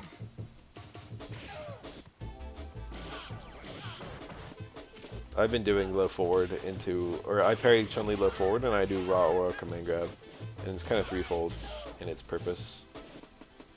One, if I'm too far away from, I might be too far away for close forward after parrying Chun-Li low forward. And if I am, then that's actually my max damage. And two, if she super cancels, I usually haven't committed yet. If she doesn't super cancel, I'm still in time to punish. So aura low parry into heavy hit grab. It's usually pretty strong. Now. Into the heat of battle. Go for it. It's a terrible situation to be in, though. It's very risky to low parry against Chun-Li once she has bar. At the same time, it's very obvious. And anything in this game that's obvious, parries are strong.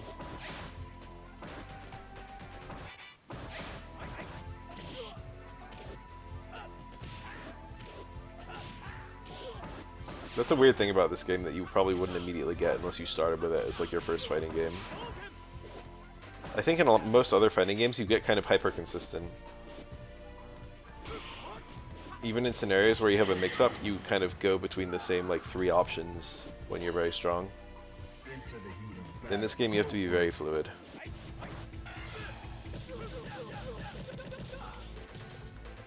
As long as you're in neutral, you never ever want to be predictable. So even when you have like strong options, you're very erratic about when you use them. That was nice.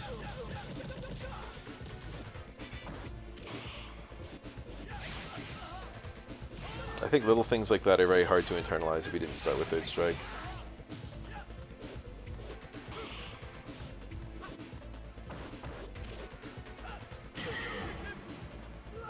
I've noticed a lot of people who complain about parries have like really bad habits that are vulnerable to parrying, and they don't probably realize they have them. And one of them is that, is being predictable. You can never be predictable in this game. Unless that you... It's okay to be predictable if you're predictable in a way that's safe to parry.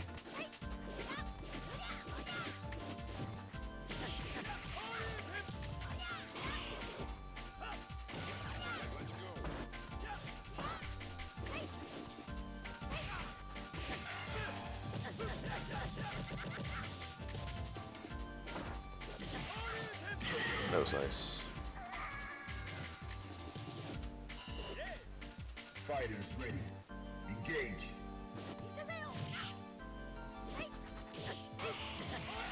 Kind of brings me back to Juice Box. I don't know what he's doing right now. I played Juice Box quite a lot in this game. Not a lot. I've only played him twice ever, but they were really long sets. Or I think 4 times ever. But I got a vivid memory. I was relatively... I'd only been playing for a few years at this point, but I was better than he was at this game. But he like got me to chip health and then did, I think, meaty Ken close medium punch into EXDP. And I just parried until I parried the full thing. And then I killed him with a Tengu Stone combo. And I tuned into a stream after the fact, and he was like... To his stream, he was like, there was nothing I could have done to win there. Or like something like that. And I remember thinking how foreign of an idea that was.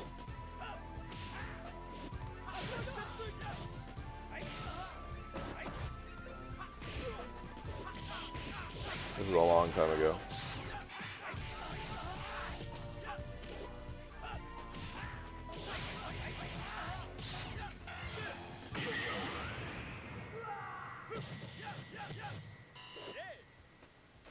Prepare to strike.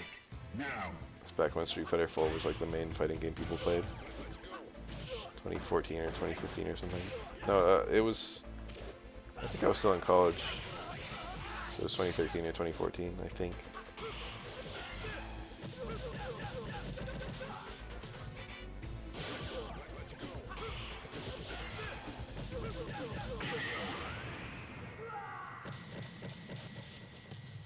You win.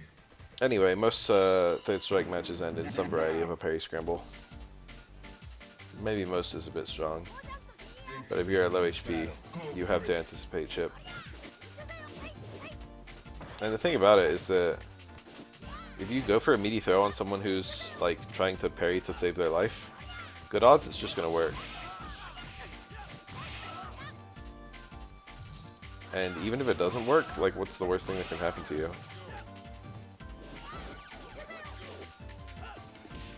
Trying to actually chip someone out is very all in. Like we all saw the Daigo parry.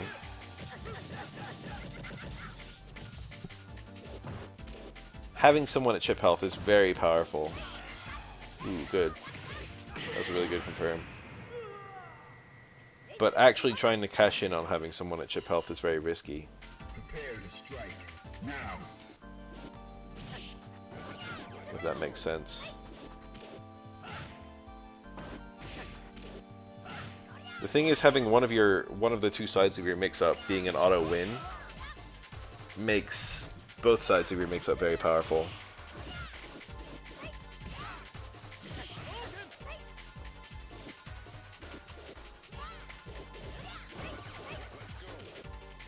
That's nice though.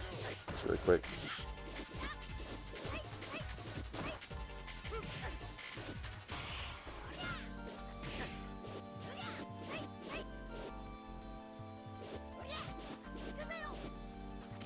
And it's a very layered mix-up. Chipping someone out. Did he wait long enough? I feel like Makoto might have been able to super cancel there and catch him. Maybe not. He might have waited long enough.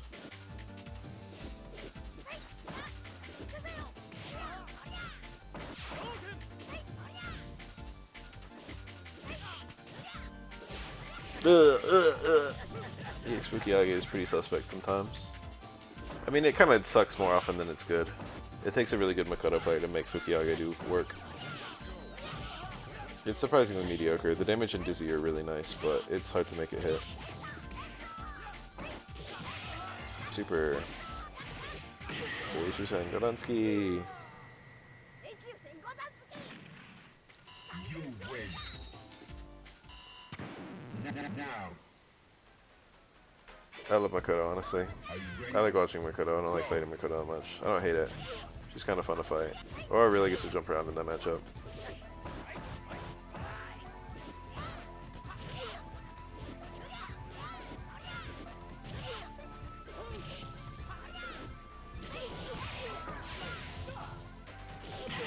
Nice. Fighters ready. Engage. Oh, got him. EX probably, yeah. They need to go crazy with resource expenditure. But EX is almost always worth. Oh, SA1 is a huge threat now. Yes. I'm honestly astonished that it's taken Makoto this long to come back. That being said, I think everyone will find Makoto extremely cancerous in SF6 if she makes it. You think Drive Brush is bad now? Wait till you see Makoto's Drive Brush.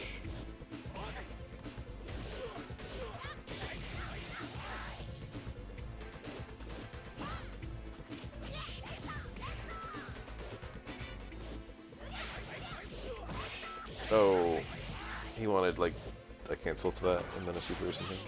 Oh, still got him. Shavaja. You win.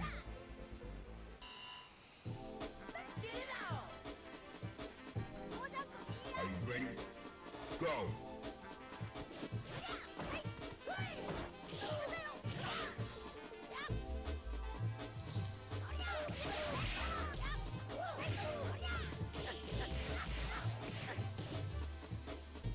The premise behind Makoto's character is very strong too. A grappler with just like very mediocre combos. Like the damage isn't super high. They don't knock down. But then her command grab is strong as hell. battle. Go for it. Oh, she generally can't confirm them. Like, yeah, technically she can do, like, lightning wall. Technically she has, like, stand strong, stand short, dash punch or something as, like, a confirm. But generally speaking, there aren't that many confirms, so it felt super, I think. Not like many confirms to dash punch. So they just work up by merit of catching people trying to jump. But her command grab is so good that people jump.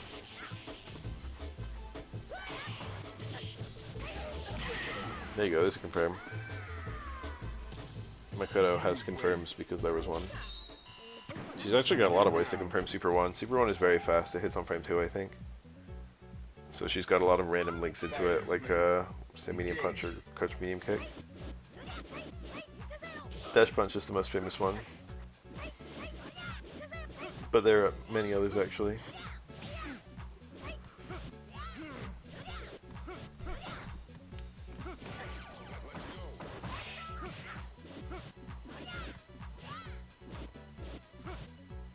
I'm getting pretty sleepy.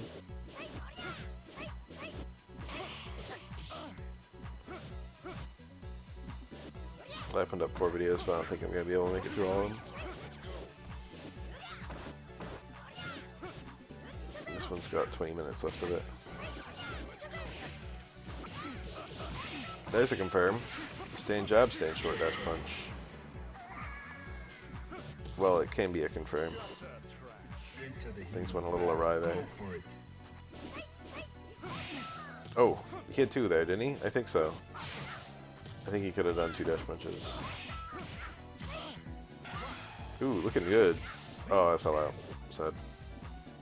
You cannot quick stand there because it's a super knockdown, so Dudley's not unsafe. Oof, oof, oof. I've eaten that, and every time I eat it, I feel really dumb. Nothing can tilt me worse than eating Makoto's slow-ass overhead into super cancel. Okay, the thing that tilts me more is when I parry Makoto's slow-ass overhead on reaction and she super cancels and I eat it. Because that's happened. I'm an Aura player. I'm already yearly. I'm like salivating at the chance for a high parry to go strong. And then I high parry Makoto's overhead, and then I eat a super, and I feel really horrible.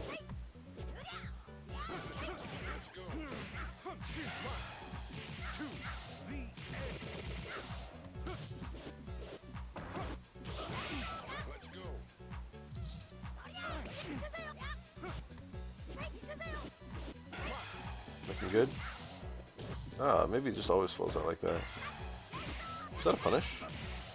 He did it like it was going to be a punish, but that looked like a spaced overhead. Even though that super hits on frame 2, I feel like that overhead was, like, not that unsafe. It might have been a plus.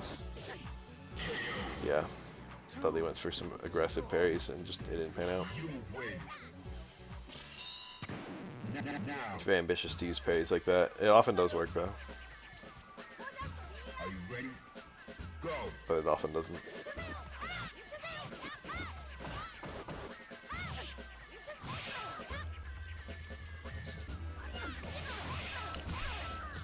Look at all that dizzy.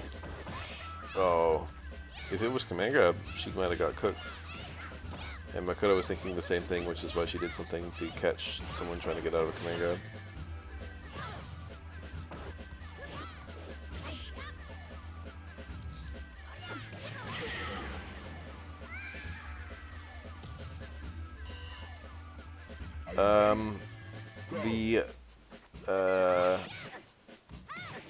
There's nothing in this game that gives you one or 10 points. Everything gives you multiples of 100. So the singles and the tens digit of the score are used to track the wins per side. If you put in a coin in the 10 seconds after losing, then you get 1 point. And that the singles and tens digit persists between matches. So right now, the Makoto, the left side has lost 33 times, and the Chun-Li side has lost 11 times.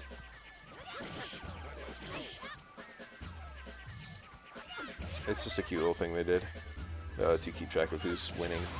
But then if you let the timer run out, then it goes to 0. She's dead to a super here. Stand for a super. Or that.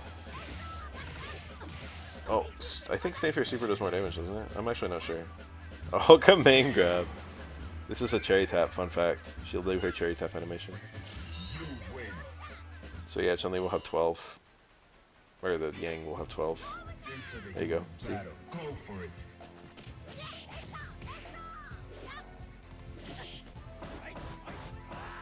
So it's kind of funny because it counts your losses rather than counting your wins. But it can still be used to track score because of that.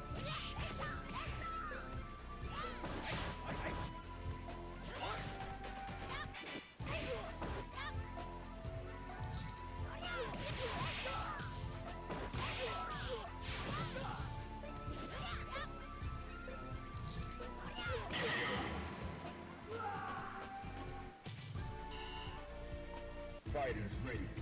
Engage. Stand short.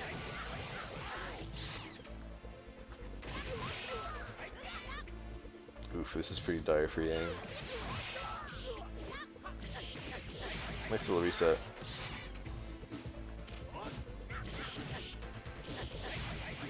Dizzy.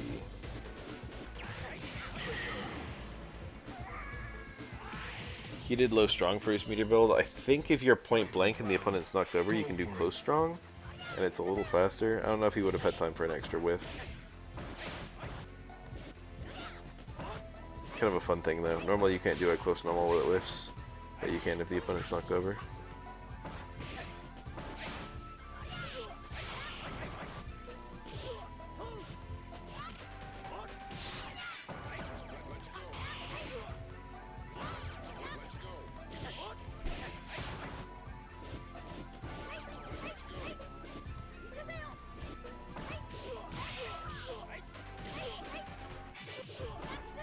Jab jab can be used to confirm super technically.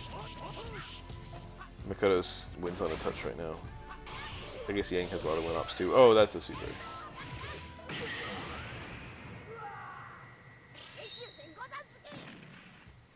You win.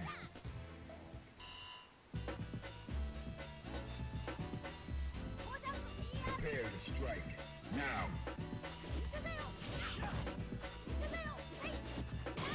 Nice.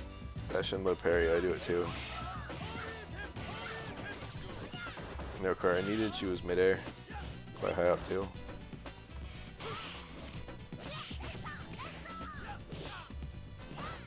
I think Makoto's throws are a little bit weaker than typical characters. I'm not sure of that, but I feel like it. Her normal throws. The headbutt I think is the lowest throw damage in the game. I'm not dead certain of that. Ooh, missed it. Wow, it really felt like Ken should have had that in the bag. But he went for an ambitious punish and dropped it. He went for a double DP, which was hyper optimal. Like he could have just done like, you know, close fierce medium DP super or something.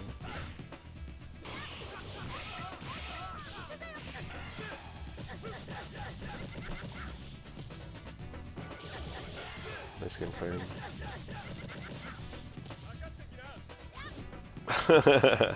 No respect. Yeah, regular dash punch into mix up. That was the way. I saw it too. He was probably going for jump in axe kick, anticipating a Ken jump away.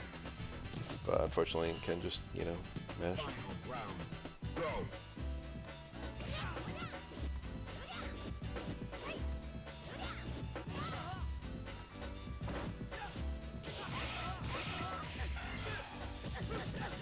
Very nice. Oh, beautiful. Low short, low jab DP is kind of hard to do. It's not that hard. You can do a crouching super motion. And it works.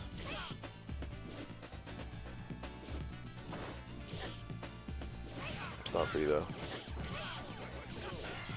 Nice confirm. Low jab super.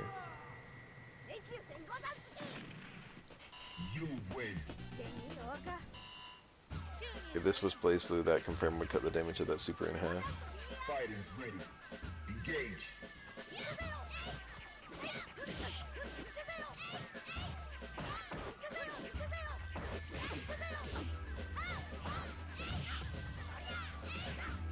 I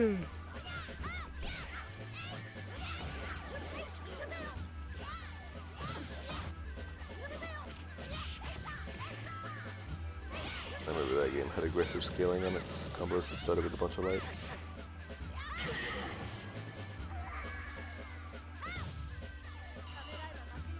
Into the heat of battle. Go for it.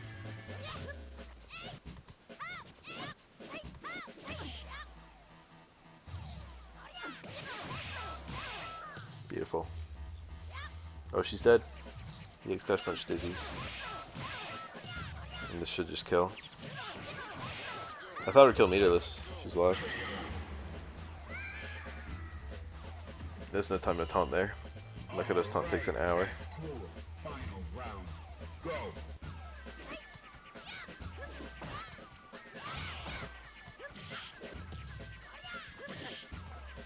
Jump short whiffed. I wonder if jump down towards Fierce would have hit. Let's confirm. Where are we at? 8 minutes left. 9. I'm getting real sleepy. X-Kick hit.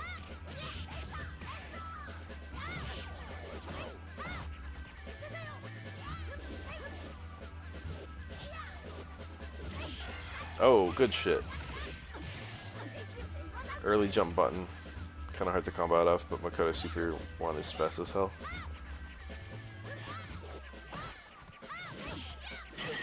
Nice, look at that. Great use of jump medium kick. I do that too. You see that more in old fighting games. The hit stun of a high connect, like medium and light normals, is very low, which can still be exploited. Go for it. In more modern fighting games, the hit stun of pretty much all your normals is like an hour.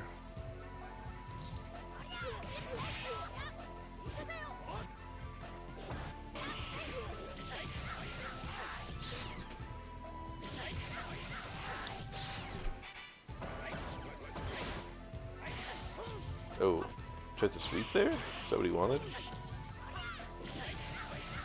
Maybe it's failed super. I doubt it.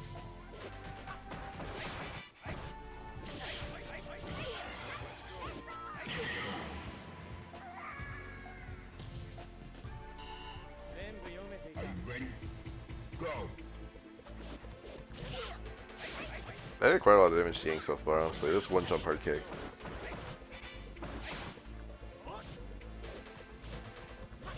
The twins have very shitty health. There's 2 jump hard kicks. She's landed nothing else.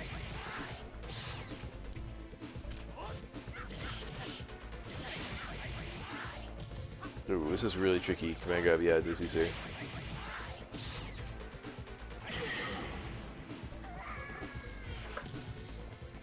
You win.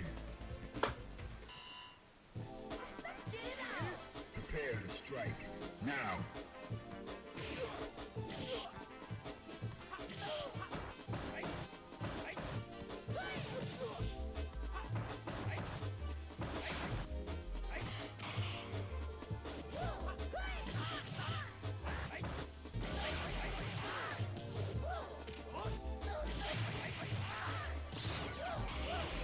The dizzy output of Yang is very nice. Having high dizzy output is actually kind of like a low tier quality in this game by pure chance. Yang might be the best character with a high dizzy output. Into the heat of battle. Go for it. Dudley's is generally low, high on a few particular attacks. Ken's is low. Chun-Li's is low, although she can still dizzy you. Yun's is extremely low.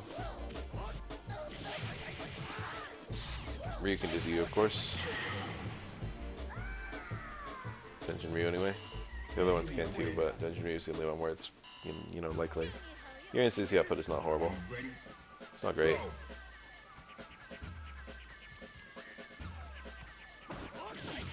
Insane radiography lore to share. No.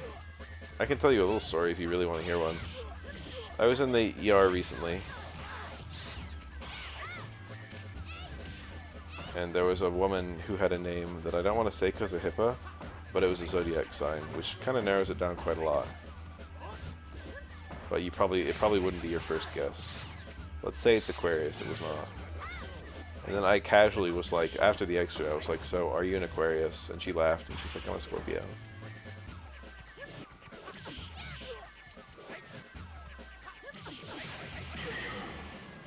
And I was like, damn. Fighters ready. Engage. That's my story. I have other X-ray stories. I was in the ER, and we were having a code. Patient was a football player. Dude was built like a freaking lumberjack, but he was a high school football player. He was 15. He got tackled during a game and was unresponsive. And so he got brought into the ER by ambulance. And then he was on a... He like roused just enough for them to be able to ask him if he was okay with being put under anesthesia. And intubated. And he like nodded. He was like clearly out of it, but he nodded. But it's like life-saving behavior anyway, so we don't even really need permission.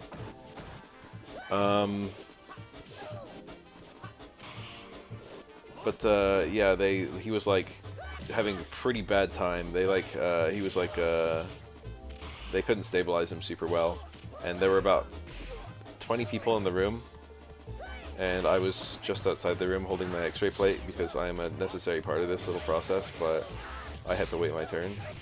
I'm not super necessary, you know. Him having a pulse and all that is important, but I'm there to verify. One, how the lungs and the heart look, but generally I'm there to verify if the ET tube is in the right place, and the NG tube if they're doing an NG tube, because that's important to his ability to breathe. Now generally it's in the right place, but sometimes it needs a few centimeters of adjustment. The ER docs are pretty damn good about putting in their ET tubes. ET is endotracheal. Go. It's intubation.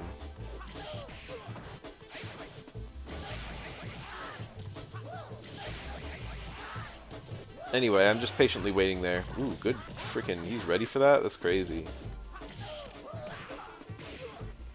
And typically what happens when I show up to events like this is I'm just standing there, and I just wait patiently, and then after so-and-so, probably usually like 10 minutes, someone's like, oh hey, X-ray's here! Some random person just says that, X-ray's here!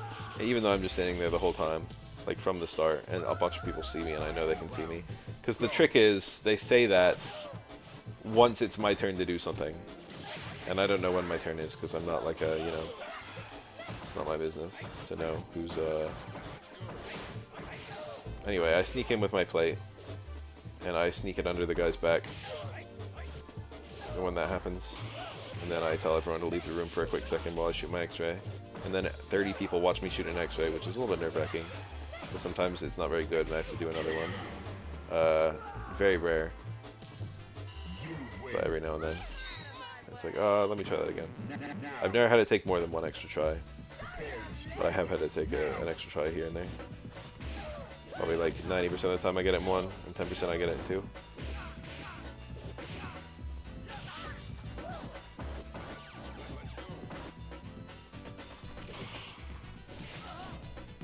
Anyway, this particular time, there was a woman who was brought in, who was in her 80s. I shot an X-ray on her earlier, and she was a little confused.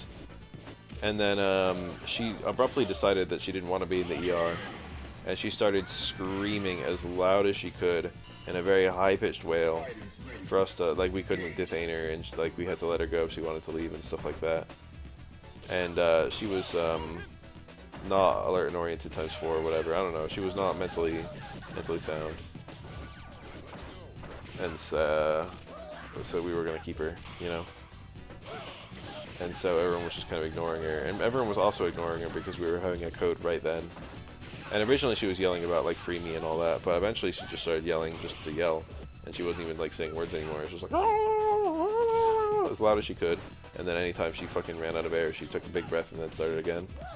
And next to her was a room with a baby in it, like a, you know, a fucking 8-month-old or 9-month-old or something like that. And the baby did not like the noises she was making, so the baby started crying too. And so I'm just standing there with my little plate, and there's a 15-year-old kid coding on the table in front of me. And there's a woman yelling at the top of her lungs, old woman yelling at the top of her lungs, and a little baby yelling at the top of its lungs. And I remember thinking to myself, "Damn, this is not pleasant. This is a pretty negative environment I'm in right now." It like kind of shot my mood for the day. I was like, I don't really want to be here. That was my thought. I didn't leave or anything. Shot my X-ray. But this normally I'm pretty happy to be at work. I like my job. But in that particular moment, I was like, damn, I don't really like my job very much.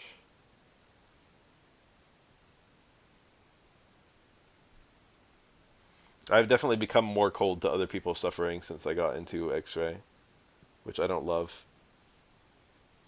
But you get like overexposed to it and you just become numb to it. It's just a flat out of it.